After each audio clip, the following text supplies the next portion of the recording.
ದಕ್ಷಿಣ ಕನ್ನಡ ಜಿಲ್ಲೆಯ ಉಪ್ಪಿನಂಗಡಿಯ ಇಲಂತಿಲದಲ್ಲಿ 2 ದಿನಗಳ ಕಾಲ ನಡೆದ ಆಫ್ ರೋಡ್ ಜೀಪ್ ವಿಭಾಗದ ಸ್ಪರ್ಧೆಯಲ್ಲಿ ದಕ್ಷಿಣ ಕನ್ನಡ ಜಿಲ್ಲೆಯ ಹವ್ಯಾಸಿ of road driver Jack Anil ಪ್ರಥಮ ಪ್ರಶಸ್ತಿಯನ್ನ ತನ್ನ ಹೆಸರಿಗೆ ಬರೆಸಿಕೊಂಡಿದ್ದಾರೆ. ಮಾರ್ಚ್ 7 ಮತ್ತು 8ರಂದು ಉಪ್ಪಿನಂಗಡಿಯಲ್ಲಿ ನಡೆದ ದಕ್ಷಿಣ ಭಾರತ ಮಟ್ಟದ ಈ ರೇಸ್ನಲ್ಲಿ ತನ್ನ ಅದ್ಭುತ ಚಾಲನಾ ಸಾಮರ್ಥ್ಯವನ್ನ ಪ್ರದರ್ಶಿಸುವ ಮೂಲಕ ಜಾಕ್ ಅನಿಲ್ ಈ ಪ್ರಶಸ್ತಿಗೆ ಭಾಜನರಾಗಿದ್ದಾರೆ. ಜೀಪ್, ತಾರ್, ಜಿಮ್ಮಿ, ಜಿಪ್ಸಿ ಮತ್ತು ಮೋಡಿಫೈಡ್ ಎಂಬ 5 ವಿಭಾಗದಲ್ಲಿ ನಡೆದ ಪ್ರತ್ಯೇಕ ಸ್ಪರ್ಧೆಯಲ್ಲಿ ಜಾಕ್ ಅನಿಲ್ ತಾರ್ ಜೀಪ್ ವಿಭಾಗದಲ್ಲಿ ಸ್ಪರ್ಧೆಗೆ ಇಳಿದಿದ್ರು. ಕಲ್ಲು ಮಣ್ಣು, ಕೆಸರು ಹೊಂಡ ಗುಂಡಿ ಹೀಗೆ ಕಂಪ್ಲೀಟ್ ಆಫ್ ರೋಡ್ ಮಾದರಿಯಲ್ಲಿ ನಿರ್ಮಾಣಗೊಂಡಿದ್ದ ಈ ಟ್ರ್ಯಾಕ್ ನಲ್ಲಿ ಕೇರಳ ಹಾಗೂ ಕರ್ನಾಟಕದ ಬೆಂಗಳೂರು, ಕೊಡಗು, ಚಿಕ್ಕಮಗಳೂರು ಸೇರಿದಂತೆ 100ಕ್ಕೂ ಮಿಕ್ಕಿದ ಆಫ್ ರೋಡ್ ಸವಾರರು 2 ದಿನಗಳ ಕಾಲ ನಡೆದ ಈ ಸ್ಪರ್ಧೆಯಲ್ಲಿ ಭಾಗಿಯಾಗಿದ್ರು. ತಾರ್ ವಿಭಾಗದಲ್ಲಿ ಜಾಕ್ ಅನಿಲ್ ತಮ್ಮ ಉತ್ತಮ ಪ್ರದರ್ಶನವನ್ನ ತೋರುವ ಮೂಲಕ ದಕ್ಷಿಣ ಕನ್ನಡ ಜಿಲ್ಲೆಗೆ ಸಂಬಂಧಿಸಿದಂತೆ ಪ್ರಶಸ್ತಿ ಪಡೆದ ಓರ್ವರಾಗಿ ಗುರುತಿಸಿಕೊಂಡಿದ್ದಾರೆ. ವಿವಿಧ ತಳಿಗಳ ಹಲಸಿನ ಗಿಡಗಳನ್ನ ಕಸಿ ಮಾಡಿ ಸಂರಕ್ಷಿಸಿ ಮಾರಾಟ ಮಾಡುವ ಕಾಯಕದಲ್ಲಿ ತೊಡಗಿರುವ ಜಾಕ್ ಅನಿಲ್ ತಮ್ಮ ಬಿಡುವಿನ ಸಮಯದಲ್ಲಿ ರೇಸ್ಗೆ ಹೋಗುವ ಮೂಲಕವೂ ಹೆಸರುವಾಸಿಯಾಗಿದ್ದಾರೆ. ಕರ್ನಾಟಕ, ಕೇರಳ ಭಾಗದಲ್ಲಿ ನಡೆಯುವ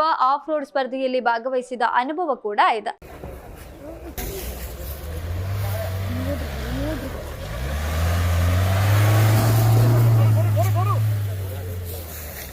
Southern Off-Roaders Challenge. Now, if you're all watching it at the tracks, we kindly request all the spectators not to get into the tracks. Track will leave on the end. The spectators are going to dive to tracking a barwadu and to all the off-road enthusiasts, to all the challengers who are here, welcome to season 3 of Southern Off-Road Challenge. This is Southern Off-Roaders Club. Today is the top category championship that's happening, so we have a lot of activity forward and for as well.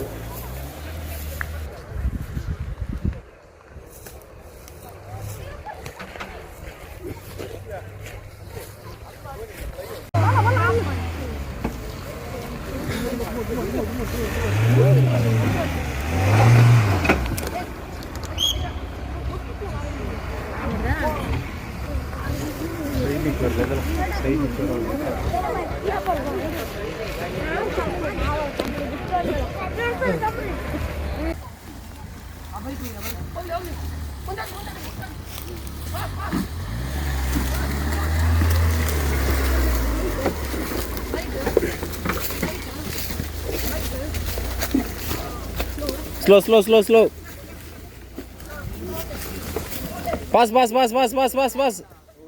Style. Pass. Slow. All right, correct. Right. Yes, pass. Yes, come on. Pass. Straight.